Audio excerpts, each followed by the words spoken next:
this meeting to order. Roll, please, Mary. Artser. Here. Myers. Here. Showalter. Redlin. Here. Howard. Here. I'm really going to struggle tonight. Please join me with the Pledge of Allegiance. Pledge Allegiance to the flag of the United States of America and to the republic for which it stands, one nation, under God, indivisible, with liberty and justice for all.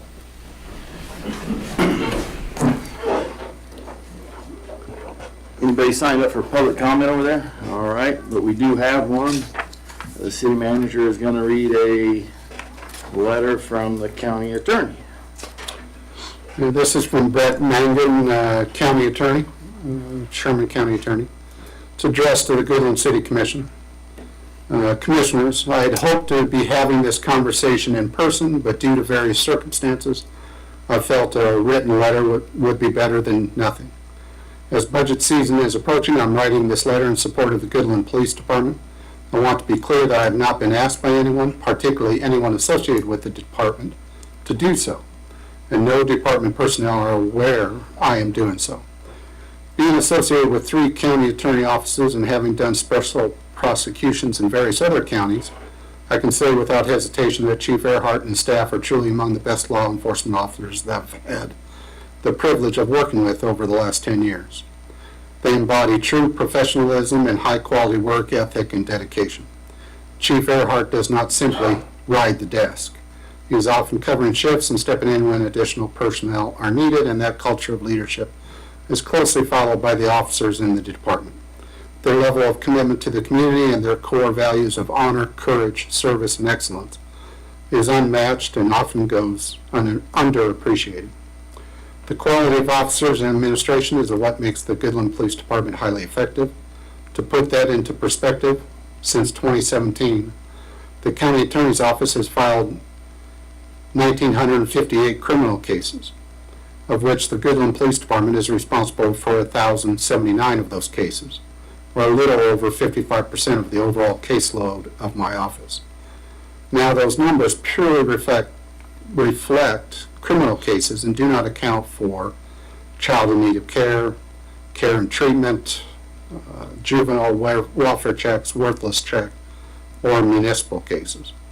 It is my personal belief that in public service, the most surefire way to keep quality individuals is through compensation and appreciation. I know all budgets are tight and high taxes are always the main topic of conversation, but if you want to continue to have the same level of quality in law enforcement officers, or to keep those officers in general, they need to know that you see and appreciate their quality. I write to you for one simple request, and that is, when you are considering department budgets, particularly that of the police department, that you ensure Chief Earhart and his staff have the finances, tools, and resources they need to continue serving Goodland at the quality level they have in years past. I appreciate your time and consideration. Sincerely, Brett Mangan.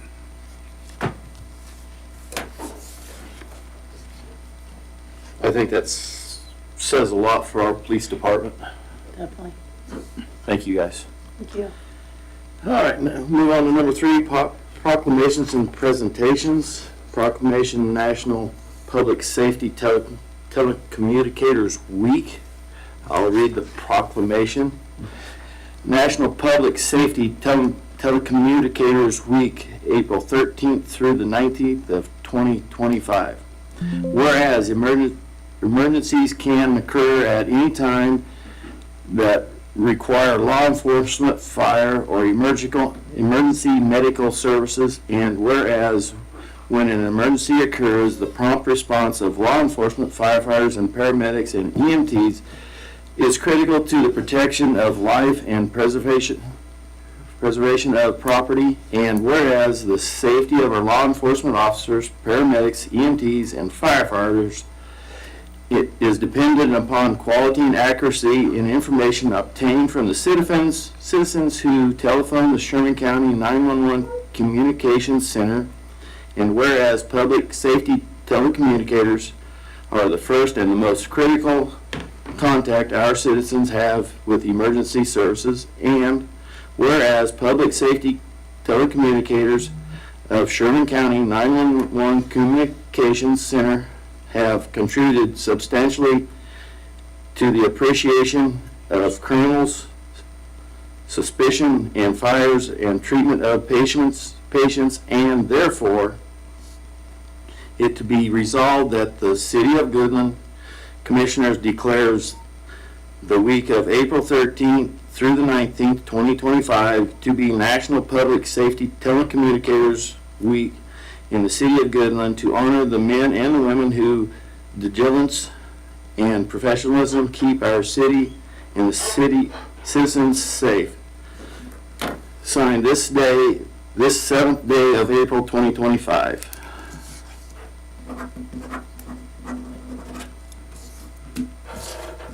And I thank all the people involved. If it wasn't for you guys, we'd have chaos. Yes, And I thank you all. definitely. Give them a hand.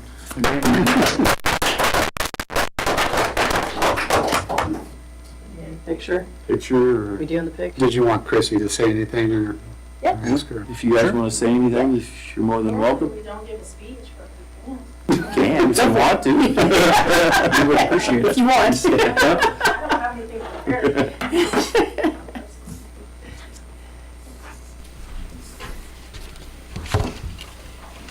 Each year, I've approached you guys and just simply asked for this proclamation to be signed. I'm in my 21st year, she's in her 20th year. You guys have housed us all these years, so we very much appreciate that, especially the renovation that you did for us. That's been huge for our recruitment, retention, just our comfort. Right. So we really greatly appreciate the relationship that we have with the city. So, Thank you. Appreciate you guys. You want a picture? Sure, if you want to. Picture doesn't matter to me. They're begging for a picture.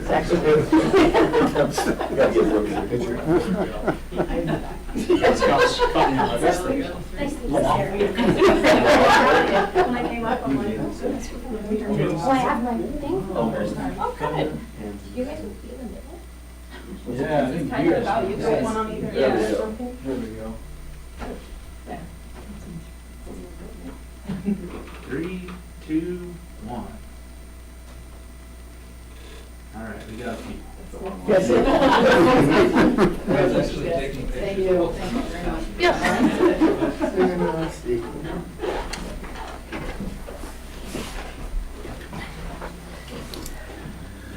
All right, we'll move on to consent agenda items. A, 3/17/2025 commission meeting minutes. B, appropriation ordinances 2025-07, 2025-07A, and 2025-P07. Any discussion on those? I'll make a motion to approve consent agenda items A and B. Have a motion by Commissioner Redlin. Second? Have a second by Commissioner Myers. Any further discussion? No. Roll, please, Mary. Showalter, Redlin, Yes. Myers, Yes. Artser, Yes. Howard. Yes. No ordinances and resolutions. We'll move on to formal actions, the library board appointments.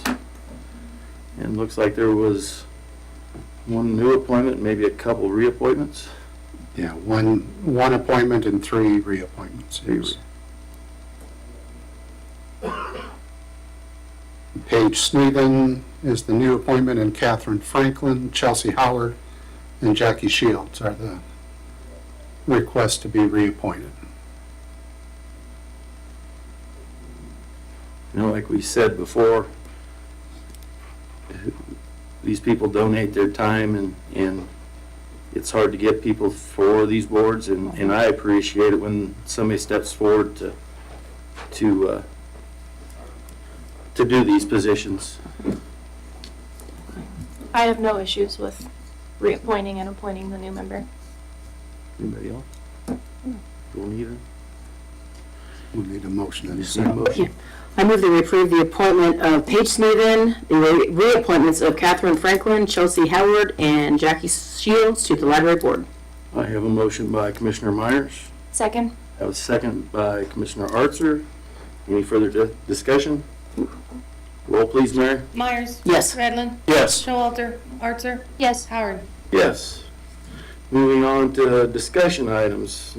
Well, we do have one more set of We have appointments. planning commission. Oh, Planning I skipped commission, over that one.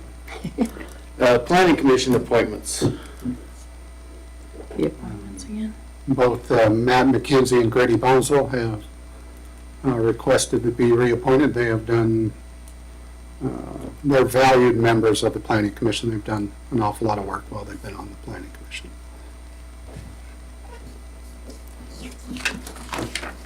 I don't have no problem with these two reappointments. I'll make a motion to reappoint Commissioner Matt McKenzie and Grady Bonsall back to the Planning Commission Board. Second. I have a second by Commissioner Redlin. Any other further discussion? Nope. Roll, please, Mary. Archer. Yes. Redlin. Yes. Showalter. Myers. Yes. Howard. Yes. Now we can move on to discussion items. A, generator for the Armory Building for backup for the dispatch center grant application. The Sherman County Communications, who work downstairs here at City Hall, we've been working on putting together a backup center. Or I shouldn't say we, I haven't had anything to do with it, but set up a place within the Armory Building at the police station. But, and Chrissy can give a little bit more information about why the backup generator is needed for operations. And then we can continue with what's happened so far as grant applications and what could happen. So, Chrissy?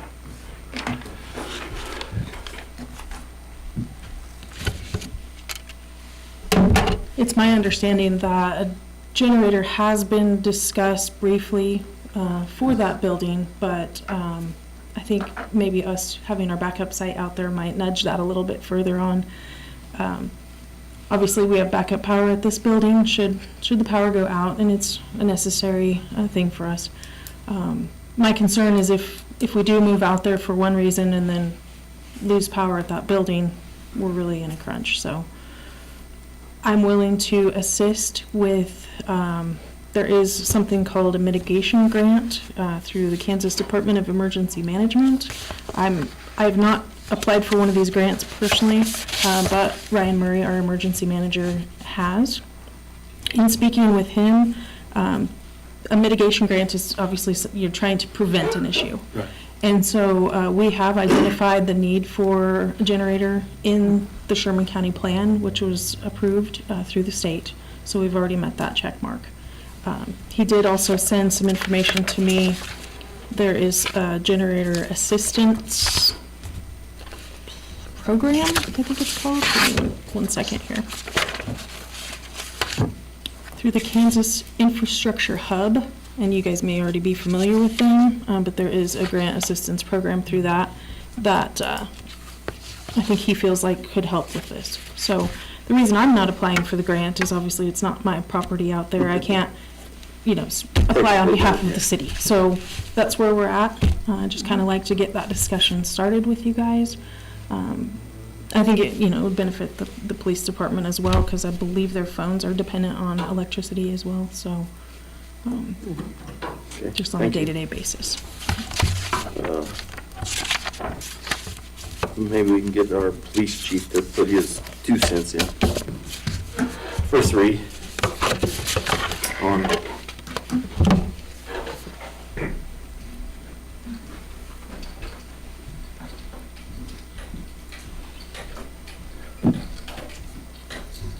Yeah, we had applied for a grant for this, and it didn't work out. It didn't meet the criteria for the generator. Well, we didn't apply, I'm sorry. We looked into a couple and nothing fit. I believe there's a match. Yes, with this one, there would be a 25% match. Yeah. Local funds. For operational wise, the police department does not need a generator. So, with that in mind, I am concerned about the match, if that comes out of the police department budget. Obviously, I need some other things that are vital to our operations. So, again, I'm happy to help however I can and do whatever I can to help get the backup site going and backup power. I know that Dustin, he's gone, said that couldn't be isolated. Those two rooms could not be isolated. So that's the reason for the whole facility having to have a generator. But again, it's not necessary for the operations at the police department. Okay. And the reason why we're talking about it or having it brought up now is if it's going to be within the current calendar year or even in the next couple of years, it's important to at least discuss it, or if there's going to be, if we want to bring it up at the next joint city-county meeting regarding it as far as joining forces to be able to make it happen because of the backup center regarding the dispatch, which is Right. a county function, and then obviously the rest of the building is a police function. It could be a point of collaboration between us. And, a generator is going to cost 60, 70, or what Dustin estimated about 8. It was going to be 60 for the generator, but then the electrical work that needs to be done on site will be another cost. But it'll probably end up, he doesn't have a solid figure, it's just a rough figure of about 80,000. So 25% of that is not, it's not a huge amount, 20,000. Right. But there is a concern about having it as a priority over some other things regarding the police department if we were to do it. We'd have to find somewhere else to, for the match, and whether that match would need to be this calendar year or next calendar year, I don't know that for sure. So. I did quote one, when I sent the quote in to see if it did the original grant, it was like 60, it was right at 60 with no installation. Right. So, and I can't remember if that was, I want to say that was natural gas. I don't remember what I quoted. So, I have no idea.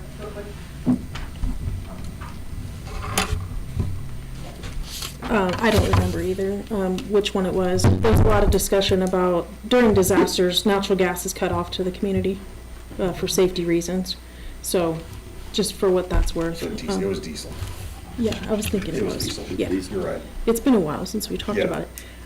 Another thing to keep in mind is if something happens to this building, I don't know where your plan is to go somewhere else. So that's kind of just something to keep in your mind, that if the police department would be that building, then you would have backup power. So.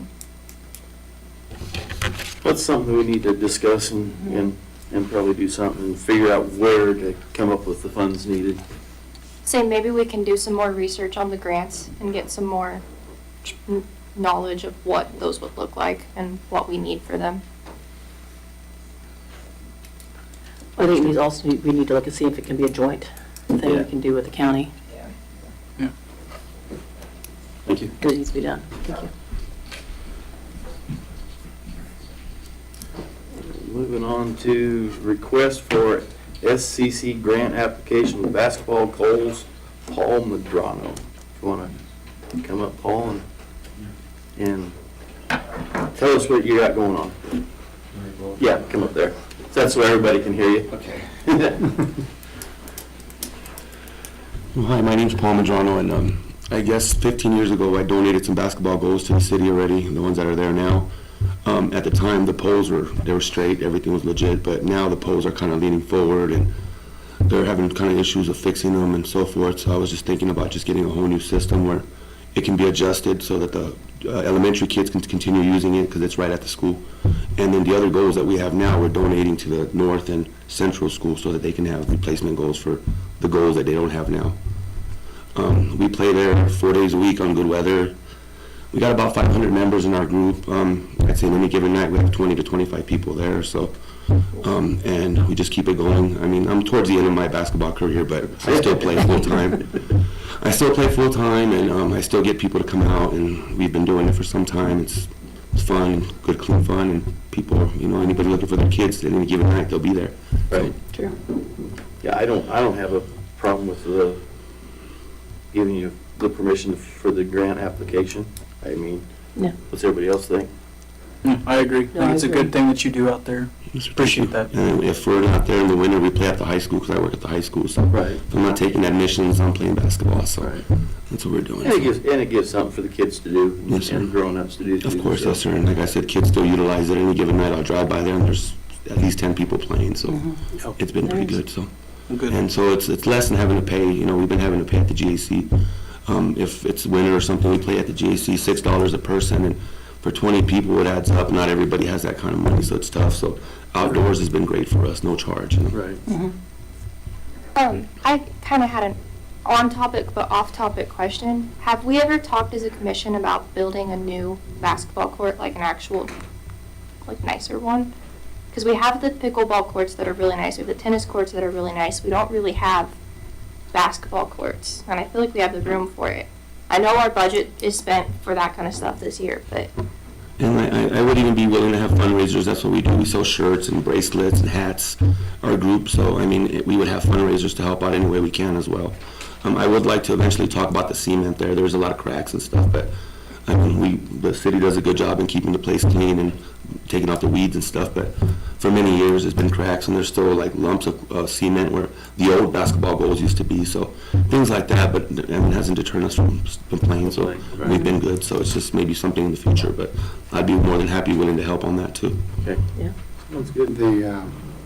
The grant would be through Sherman County Community Foundation, and it would require a match, and that Paul and I discussed about, whether sponsorships or through his fundraising activities, being able to get the match for it if it's going to end up for this summer. Because we're already working on 2 different things using our funds that match for grants from our special parks. Danny's doing a sprinkler project in Stever Park, and then we had the pickleball grant just a couple months ago. So that's what Paul and I talked about. And we also talked about getting 2 goals this year replaced, and then next year getting the other 2 goals replaced. But with this cost, and it's not a huge amount of cost, it's just trying to slot it, just kind of like we were talking about the last one, how to slot it. But Paul and I had a good discussion about that and being able to coordinate and collaborate Yes, sir. to be able to get it done. So, What is the match? yes. So the contract was Yeah, it's 5,000. 48.98. Yeah, it'd be 1,000 or 1,250, it'd be Yeah. 20 or 25%, so. Okay.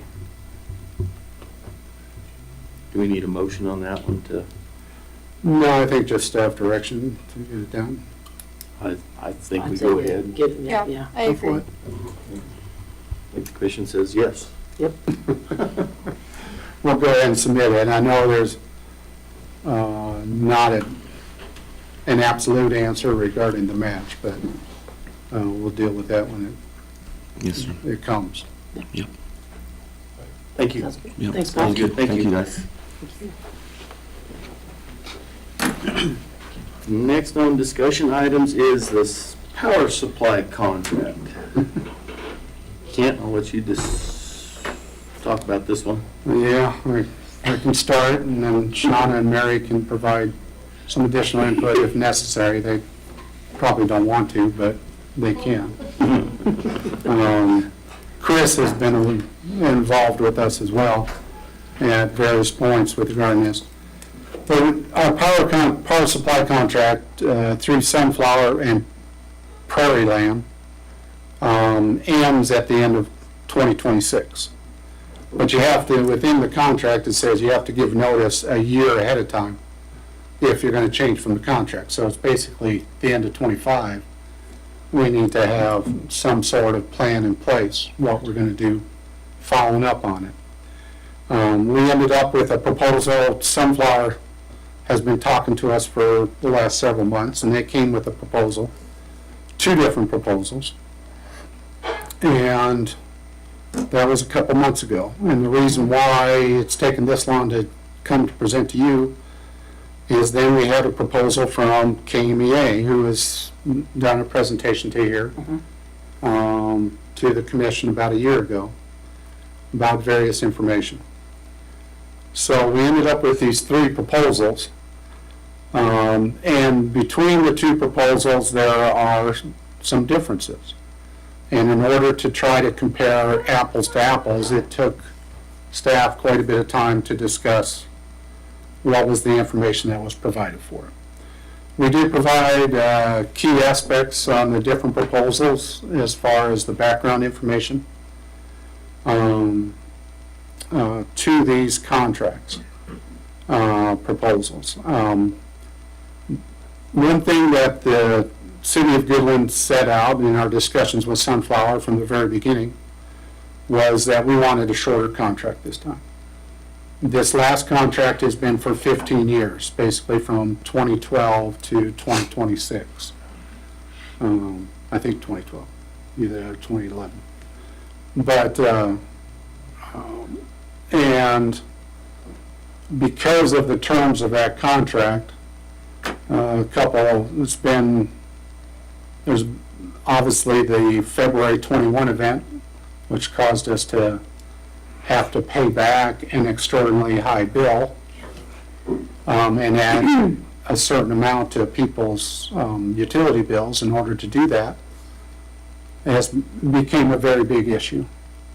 There was also some other issues during the contract, and I'm not going to mince words from the staff here that it's been a very difficult relationship over the last decade or so of this contract.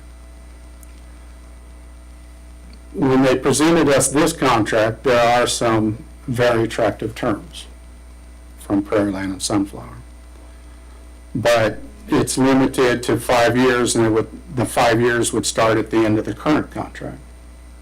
So it's basically from 2027, 28, 29, 30, and 31. So it's through the end of 2031.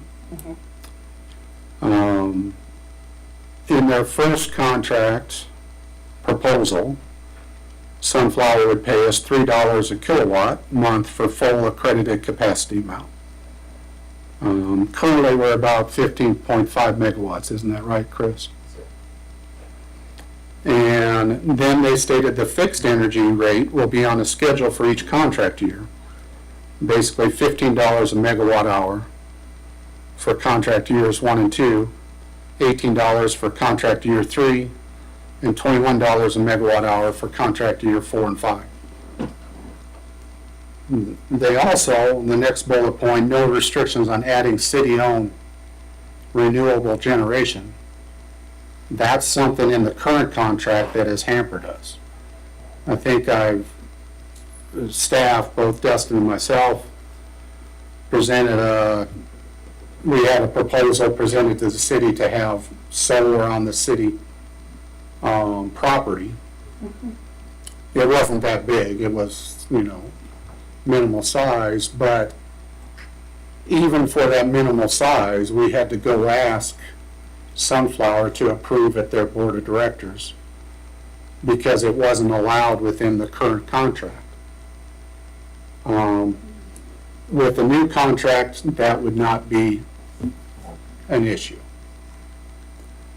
In addition, they sweetened the deal by saying the terms of this renewal agreement could be implemented during the remainder of the current agreement. Now, they say it will save quite a bit of money. We don't come quite to the same figures. Of course, we're using conservative figures. They have it basically about $100,000 a month. We're not quite at that amount. But it is going to save money off the current contract. When we get to and Josh has it up on the screen as far as the different spreadsheets that were included with your packet for that information. The second proposal from Prairie Land and Sunflower. Oh, wait a second. The last bullet point for the city generation in Sunflower Electric Power Corporation's portfolio, it's basically the same setup as the current contract. They take our generation and that's what they use as far as the transactions within the Southwest Power Pool Integrated Marketplace. And then pass along the charges according to the day-ahead pricing and energy awards, based on the real-time pricing. That's basically how electric generation works anymore, is you take it to the integrated marketplace and you bid on certain amounts of power.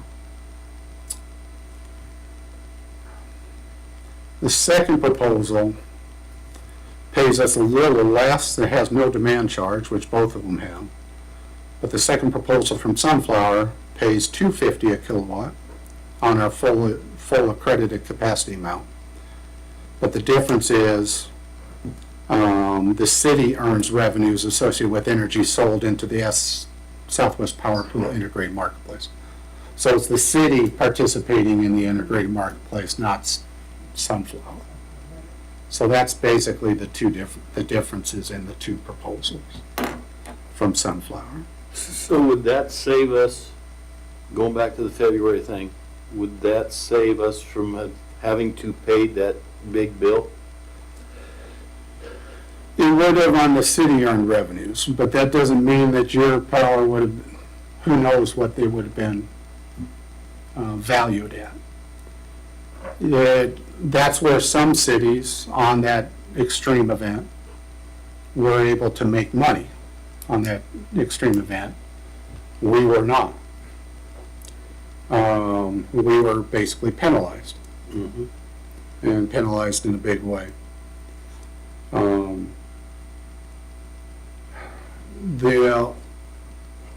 The option to sell blocks of time for the Goodland Power Plant to run on the SPP marketplace then we would end up having to work with a broker in order to do that, whether that's either Sunflower or KMEA or someone else registered to be able to operate on the SPP integrated marketplace. That's my understanding anyway. I don't say that with 100% confidence, but I say that with pretty good confidence about how that actually. I just want to see if we can get around for anything like that happening again, where we're supplying our own power and then we get billed in this storm amount for our own power that we produced, Right, you know? right. That is one of the main concerns. And as you can see, once we get to the spreadsheets, even the power we currently have and the different pricing of it, it kind of goes all over the place, depending on what time of day, and also which day of the week it is, and what time of day. It can range to single digits up to extreme amounts, and that's when the market's behaving, when there isn't pressures on the market. There's going to be, from everything that comes to our attention, whether the guys at the power plant or at staff here at City Hall, as far as power is going to be increasingly short as they bring other power consumers online. In both proposals for Sunflower, although Sunflower's proposal also did not include WAPA, which is Western Area Power Administration. It's basically hydroelectric power, or from the dams west of us. And the solar project in Pratt. They didn't include that in their proposal. So, and they also did not include a true estimate on the energy cost adjustment.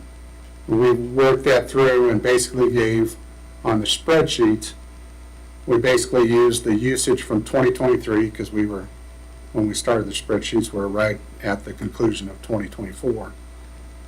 And trying to, using the same figures from 2023, giving estimates on both Sunflower's proposal and then also KMEA's proposal.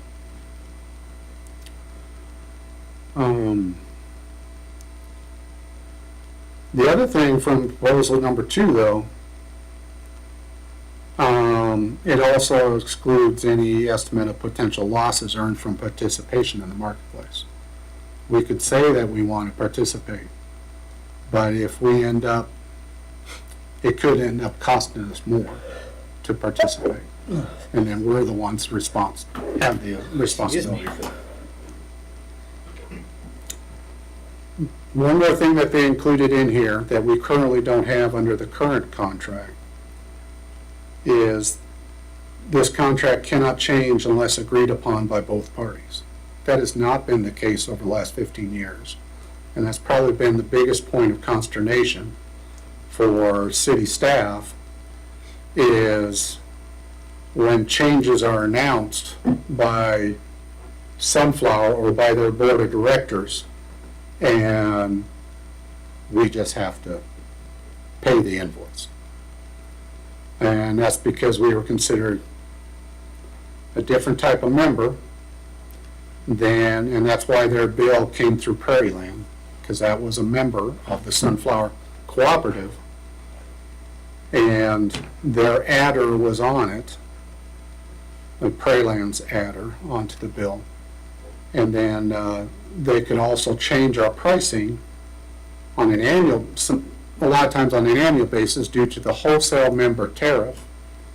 But then there was also a change more than one change that occurred when they changed how the contract was executed. One of those was they had, and Chris, you may need to help me out with the term that's called. Yeah, they changed the rate for the demand structure. They did that, I think, twice. Another time they added 2 shoulder months, so That's 2 the one. additional months. Yeah. And then last year they changed the demand structure where they added a coincidental peak and a non-coincidental peak. And none of those things have been a benefit to the city. It's always very one-sided in terms of changing it. So, in terms of changing the structure of billings. They added the shoulder months to be the summer pricing instead of, there's different pricing setup during the summer months versus the winter months, because there's obviously less demand in the winter months, at least on the electric side of the equation, not on the gas side of the equation, but the electric side, that there's additional pressure. So they changed that for the 2 shoulder months, which was April and September, or April and October? I think April, October. April and October they added on. So that only November through March were the winter months as far as how that was calculated. And then the coincidental peak and non-coincidental peak, that's something completely different. Well, it'd basically be like our portion of the peak and then the system's portion of the peak. And so basically we get charged for both. So. Because they're not always the same. So, and part of this is not entirely, Sunflower's doing. It's how the marketplace works and trying to understand that. They're the ones that actually institute it, but some of these things have been because of you purchase at the Southwest Power Pool's integrated marketplace and the rules demanded of everybody who participates in the marketplace. But all the changes that have occurred in the contract, the current contract, have occurred one-sided. They haven't come to communicate it to us. And it has been, we just pay the bill. We don't have an option regarding it. So that's where it's difficult regarding their proposals as far as now 3 or 4 of those things that are particular issues in our current contract will change if we decide to go with their new contract. KMEA was the 3rd proposal. They provide a refreshed using current market pricing to fire for your estimates. And they basically split it up a couple different ways. They also gave us some information regarding fixed energy, and that any offers regarding fixed energy continue to creep due to data center growth, also AI. It's requiring additional power in order to meet the future demand in the SPP footprint. The offer that they received from their supplier was $58 and change in a 5x16 annual fixed product. That's basically guaranteeing you a price for the 5 business days, 16 hours a day. The main 16, during the day and during the evening, basically. Overnight, you can purchase that separately. Now they say it's $60 and change. So that's just an example from one year to the next, how it's changing on them. So then we included 3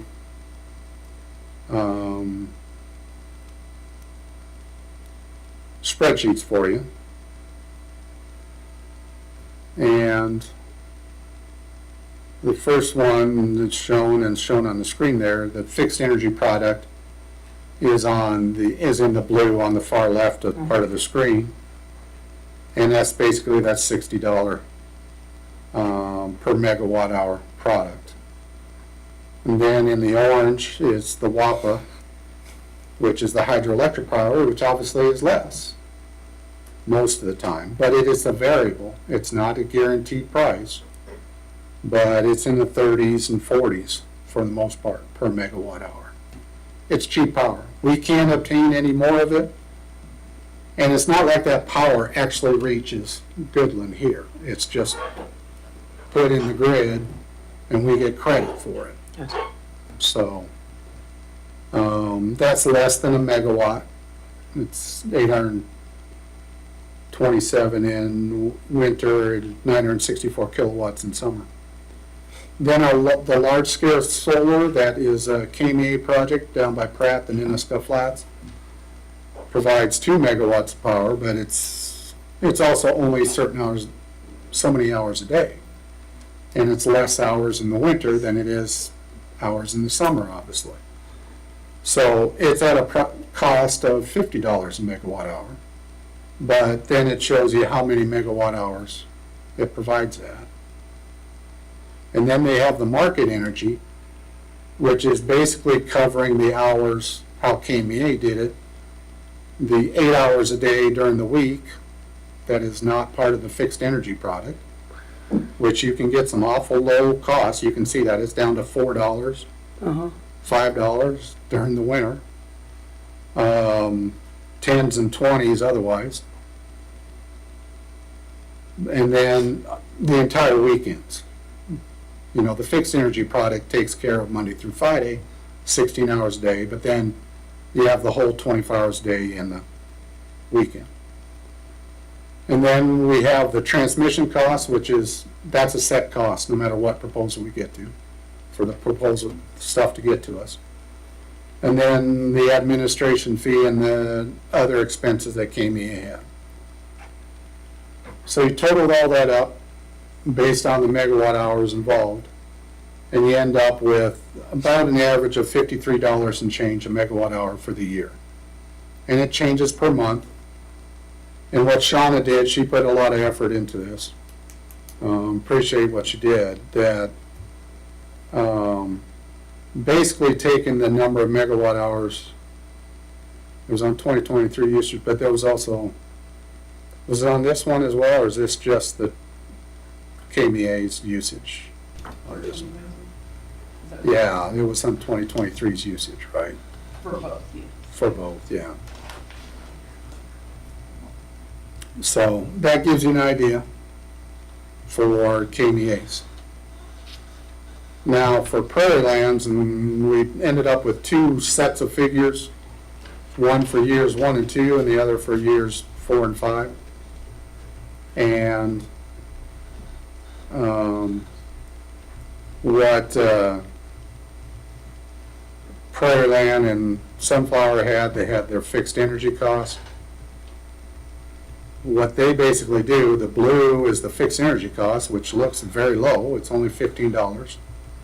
It'll be $18 in year 3 and $21 in years 4 and 5. But that's just the fixed energy cost of it. And then it's our WAPA and large scale solar is the same as the other side, other proposal. And then the transmission cost is the exact same for both proposals. But then where Sunflower puts their variable into it is the ECA, the TAM. And that is the actual cost of purchasing the power in the integrated marketplace. It's the energy cost adjustment, whatever that cost was. And they provide that there. They do give us the gray is only on Sunflower's proposal is the capacity credit. And then it becomes a total. And that's what we came up with as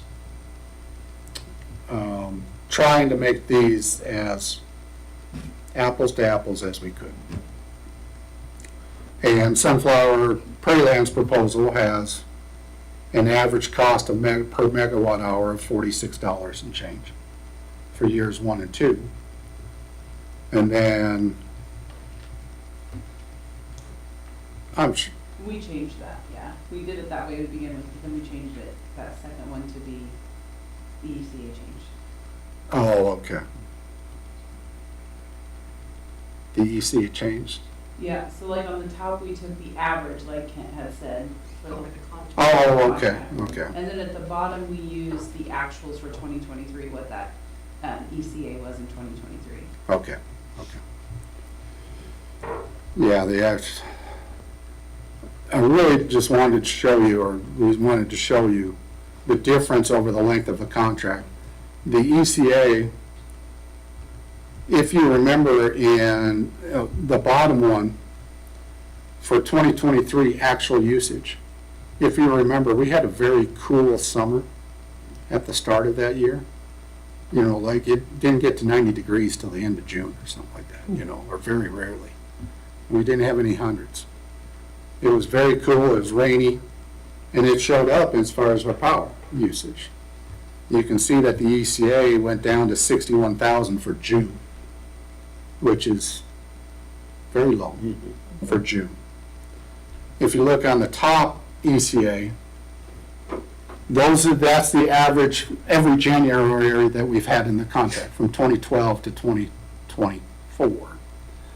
And it's not, everybody still has their lights on in January. That's why it's 99,000. But then it becomes 80, 83, 73, 74, 74. But then the average June one is 110,000. So you can see just the variability based on how much power is actually used by the community, by Goodland. And then we have 3 strong months basically over in the hundreds, you know, July and August, they're 145, 133 for the average of the contract on the ECA. And then it backs off a bit in September, 93, and then it goes back down for the rest of the year until December. But that gives you an idea on that.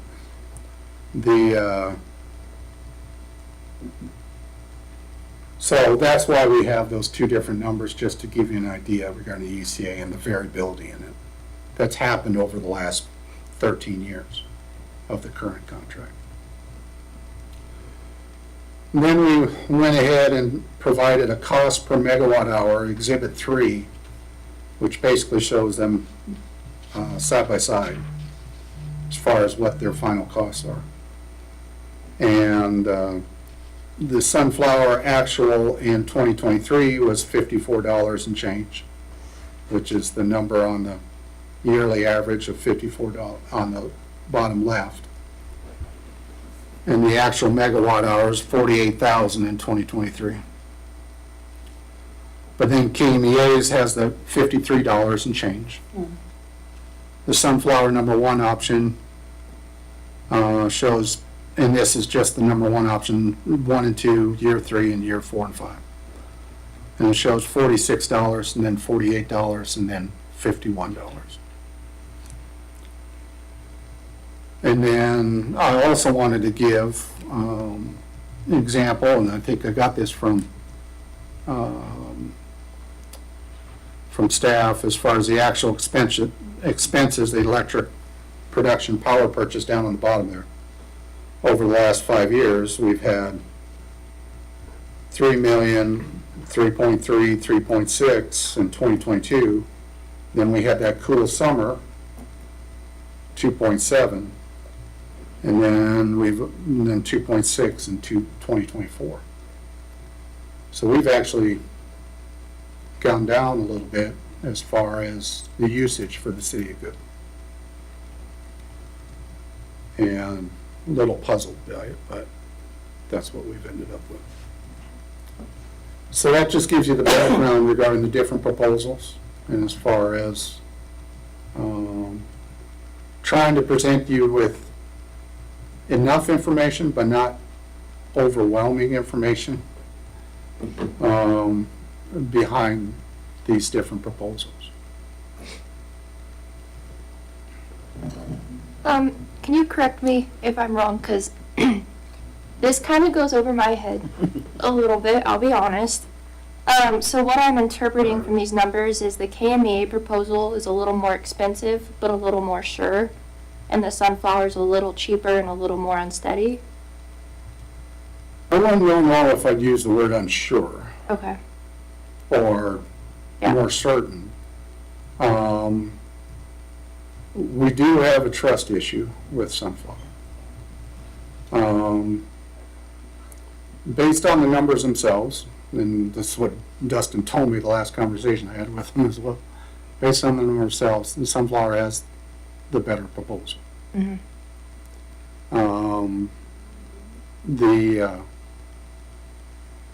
The thing that we need to make sure, and these are just proposals, this isn't the actual contract itself. Mhm. No matter which contract we have, we need to have it in writing. As far as their guarantees regarding what type of generation we can use, as far as any changes will have to be agreed to by the city of Goodland, and a couple other things. And that their fixed energy cost stays exactly where they said it would be. Those things have to be in writing. Okay. The trust issue regarding Sunflower is, and we made that painfully aware when we met with them face to face, that, and additional conversations, telephone conversations beyond that. It's hard for this community to take any proposal that they're providing at face value. But from the numbers themselves, I would say that it's the better proposal. And at KMEA, that's the best they can do purchasing from where they're at. I think they are a viable option. But that's one of the reasons why we went ahead with that large-scale solar project to obtain that 2 megawatts of solar, although you don't end up with 2 megawatts Right. total, but at that guaranteed price of $50 a megawatt hour for the next so many years, that I think that fares fairly well with compared to the estimates that have been given. I don't know, I guess I would call on Chris if he has any different. I mean, I got a lot. I could say, I think the initial, like the first 2 years. The first 2 years of the contract where it was like the $15 a megawatt. If you average out the lifespan of the existing contract, it's $15.07. So you're getting a little bit of discount in a sense, and then, of course, it ramps up. So the fixed energy cost, and it accounts for about 20% of the overall bill. Earlier, there was like the KMEA, the 16 by 5 or whatever. The exposure to the market, our greatest risk is our asset, the power plant. If it gets beyond a threshold or to a threshold that we dictate in terms of cost, we generate. And then that is our insurance. So no, we don't get a capacity credit from them, but we utilize the asset that we already have.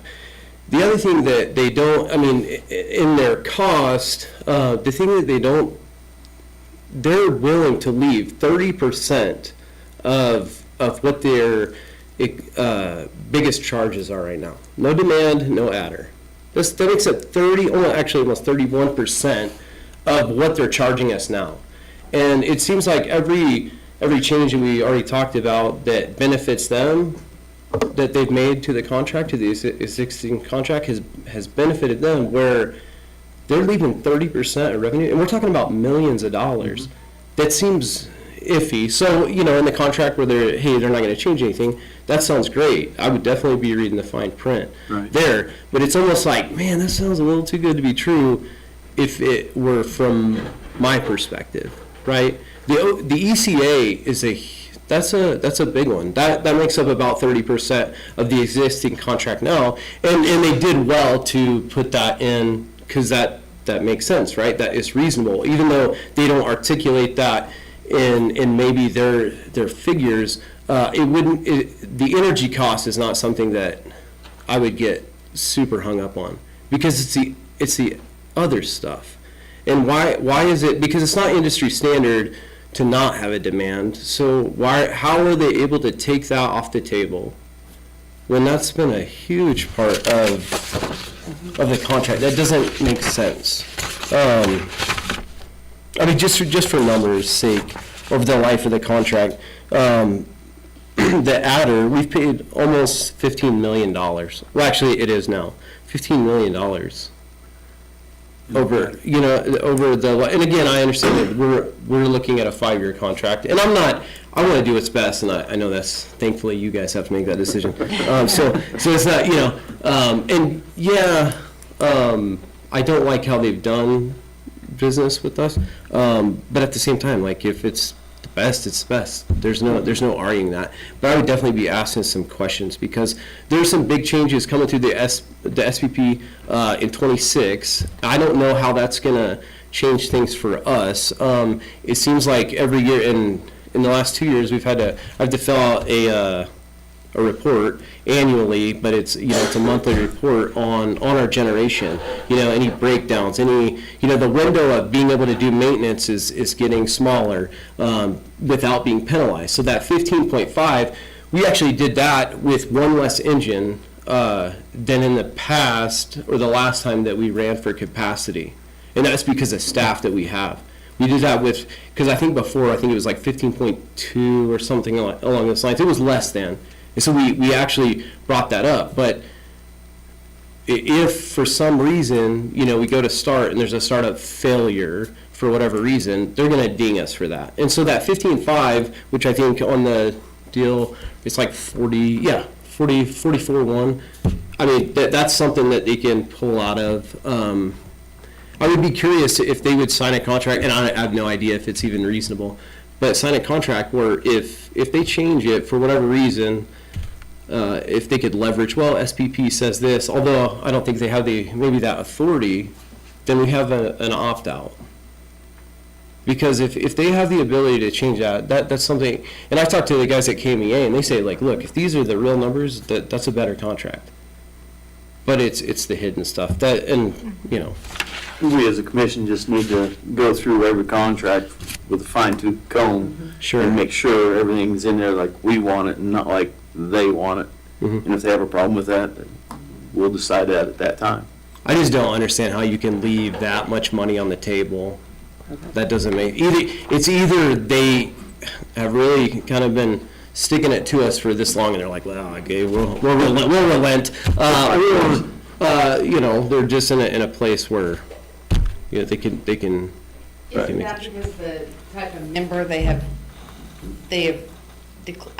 I'm not gonna sound intelligent about this, but they've declared municipalities are, what is that word, we're a non. A different type of member, Yeah, yes. and that's why they're taking away some of those costs, and that's why they, are not allowed, the contract is not allowed to change. And, I mean, we went over that numerous times in that phone call we had, that, because I was sure they were gonna bury the demand, and they were gonna bury the, adder and all that into the ECA, and they can't. See, under the current contract, there would have been 2 more boxes shown on here that include the demand charge, which is the level of where you're asking for power.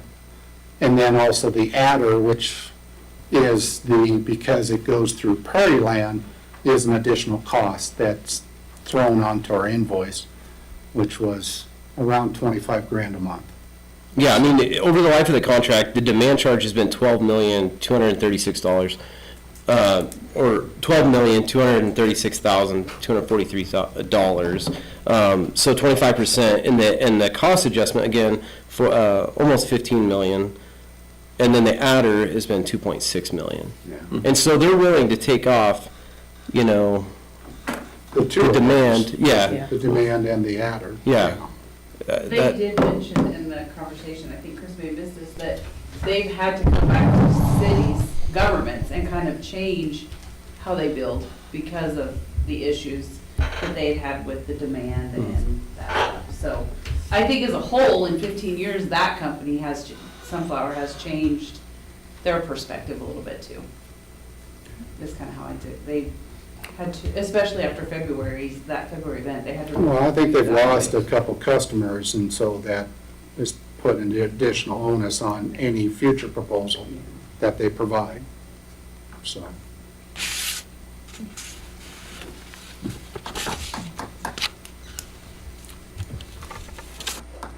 So, that is where we are at. A lot of information. A lot of information. At some point, and it doesn't necessarily need to be tonight, I don't know where you guys are at or would like some additional time to review it. But the next step is to direct staff on which contract to try to develop for presentation for approval. But that would be the next step. Right, I think we need, I mean, this is a big decision. I think Jason needs to be involved in it too. So give him some time, and he's gonna have questions. Yeah. So, What is the proposed contract date for KMEA? Is it 5 years as well? Yes. Okay. Now, if KMEA would be chosen, we'd finish out the current contract with Sunflower till the end of '26. And then KMEA would start January 1st of '27. Now, there are, as long as we've given notice, there could be an agreement to get out of the current, but I don't have, that's more complicated than anything for right here, so. And it's not an easy thing to do.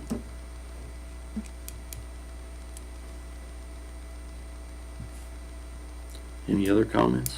Do you have any other questions or concerns for staff to look up or investigate or add? Pretty thorough. If I could add, under the KMEA, the exposure piece, like if we went through that winter storm year, we would actually made money Right. generating as we did. And again, who knows if that's ever gonna happen again, but under the Sunflower contract, it would be the same deal like as before. Now, hopefully that doesn't happen again, but if, again, that is, you can't plan for all the what ifs, and you certainly can't govern that way, but it is worth noting. So you I stated, will say too, though, that is one topic of conversation that we had quite at length with them. And they have taken more measures to try and prevent that as far as how they're bidding out into the marketplace and that. So they have guaranteed rates for, Yeah, And insurance, right? Like they did a. yeah, they did an insurance thing. But it's still a possibility of it happening, right, Yeah, I mean, I can't predict. through that contract. well, and the next set of circumstances that might cause a problem, Could cause a don't problem. know for what them. type of circumstances, because we weren't really prepared for Winter Storm Uri, but it could be a completely different set of circumstances that causes the same problem with the market. And that's what the problem was what it was being traded for on the market at that time. Well, and the other thing with Sunflower, and again, and it doesn't matter either way, but if there's anything in the contract that talks about being capacity deficient as an entity, we have surplus, right? Like our peak in the summer, I think the highest peak is like 12.5, and we're at 15.5. If Sunflower becomes capacity deficient, and they may put this in the contract, then they could come back and structure in where we pay for excess capacity, right? That might be an added charge based on their portfolio or not. And it has nothing to do with us. Like, we're covered, but it's in the same vein as that Winter Storm Uri. We were covered, but because the entity took a hit because of the market rates and all that kind of stuff, which is reasonable, that's why we got hit for that. So if there's something in the contract that talks about that, that is something to make note of. Because if that's an out in a sense of, well, that could be a charge for us, even though, again, we're covered. Right. Well, and Chris makes a good point as far as, and that our capacity will not be static, most likely, through the length of the contract, because we're going to have additional demands, hopefully, with additional things that could happen in Goodland with our industrial park or anything else. We could have additional demands regarding our power. And then, Chris, and you can correct me if I'm wrong, we're required to have 15%, 115% Yeah. capacity or coverage. So that 15.5 actually means our peak should be at 14. So, but if we suddenly have additional users that require additional power, our capacity is going to need to go up as well. So these numbers, as it gets in, it's not, the capacity is, it's another variable in the equation. So.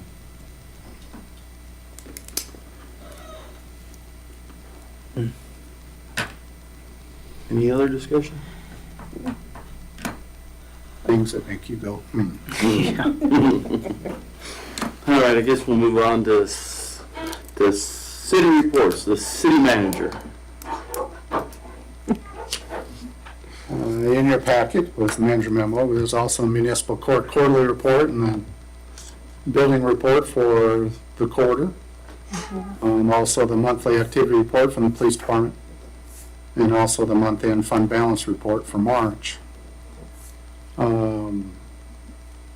Dustin was going to speak on this, but maybe Chris, you can speak on this as far as the electric generator testing service contract.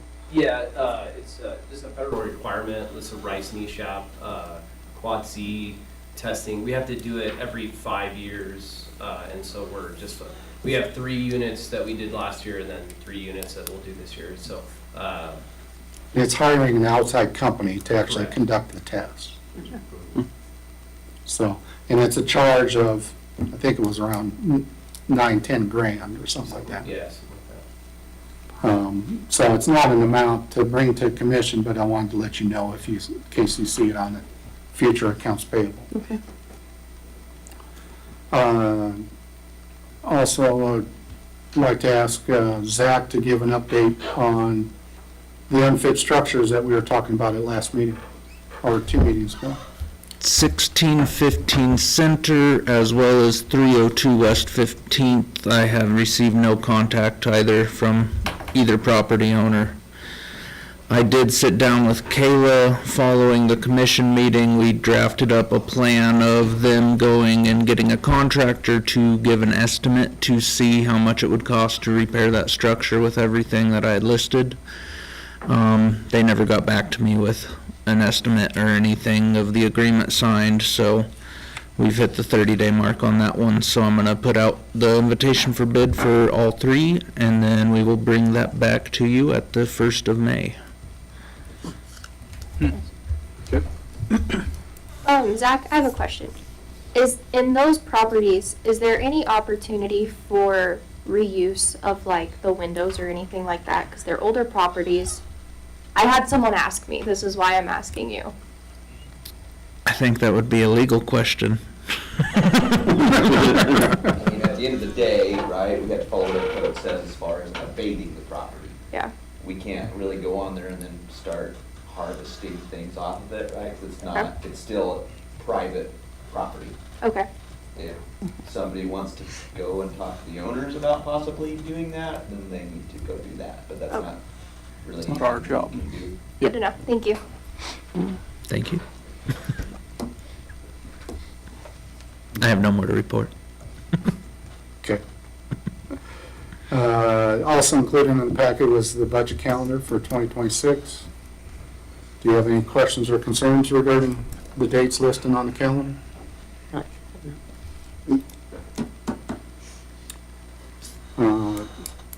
We will have our annual spring cleanup on May 1st and 2nd. And then the League of Kansas Municipalities will have a city forum on Wednesday, June 4th, right here at City Hall. They always go to various cities, and we're happy to be asked to, and welcome them to come present at Goodland on that day. Just want to let you know that ahead of time.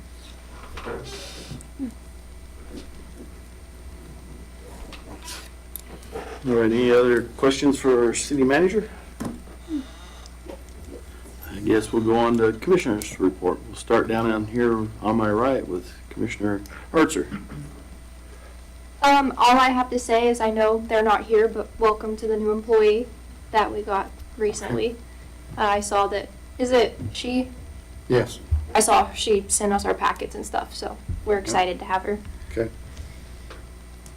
Commissioner Myers, Nothing at this time. Commissioner Ridley, I also have nothing to report. and Mayor's report. I don't have anything at this time, so we'll go into the executive session under the authority of KSA 75-4319B2 for consultation with an attorney for the public body, which would be deemed privileged in the attorney-client relationship. For 15 minutes, the city commissioners, city manager, and our city attorney, Jay Clayton. And that is at 6:13. Did you get a second? second? Do I have a second? Second. Second. Second by Commissioner Redline. You say aye?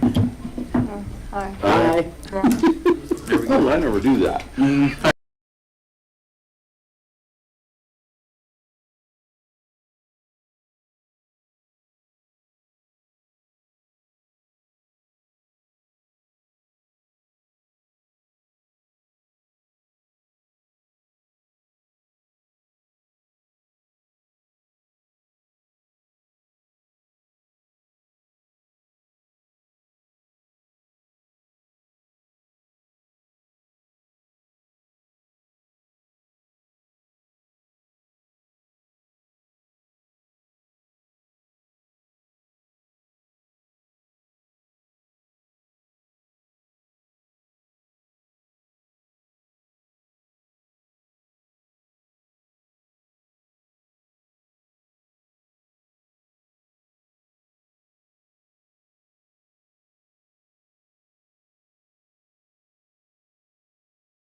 Is there any action from the executive session?